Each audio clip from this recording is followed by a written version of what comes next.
હાલ સુરતની શિક્ષિકા અને શિષ્ય જે વિદ્યાર્થીને લઈને ખૂબ દુઃખદ સમાચાર સામે આવી રહ્યા છે।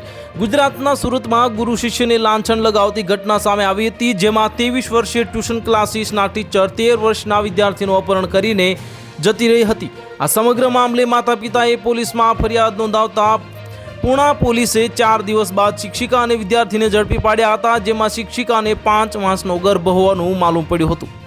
આ સમગ્ર મામલે શિક્ષિકાને કોર્ટમાં રજૂ કરીને ગર્ભપાત માટે મંજૂરી માંગી હતી અને કોર્ટે મંજૂરી આપતા સ્મીમરે જે હોસ્પિટલમાં શિક્ષિકાનું અબોર્શન કરાવ્યું હતું અને જ્યારે હવે ભ્રૂણનો DNA ટેસ્ટ કરવામાં આવશે અને સુરતમાં 13 વર્ષના વિદ્યાર્થીને લઈને ભાગી ગયેલી અને ગર્ભવતી બનેલી પૂણા ગામની ટ્યુશન શિક્ષિકાની ગર્ભપાત કરાવવાની અરજી કરી હતી।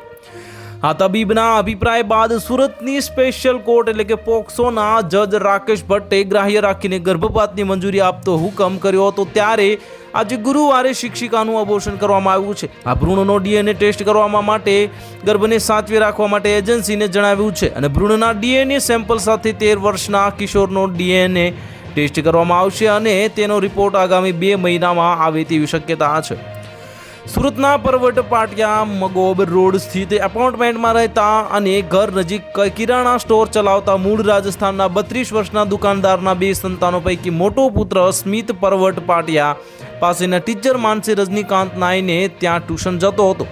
મોડી સાંજ સુધી ઘરે પરત ન આવ્યો હતો અને સ્મિત ભેદી સંજોગોમાં ગુમ થઈ જતા માતા પિતાએ શોધખોળ કરી હતી। તો હાલ માટે આટલું। જો મળીશું નવી અપડેટ સાથે। જો તમને અમારા વિડીયો પસંદ આવતા હોય તો વિડીયોને લાઇક કરી દેજો, ચેનલને સબસ્ક્રાઇબ કરી બાજુમાં આવેલા બેલ આઇકનને દબાવી દો, જેથી તમને આવા સમાચારની અપડેટ મળતી રહે।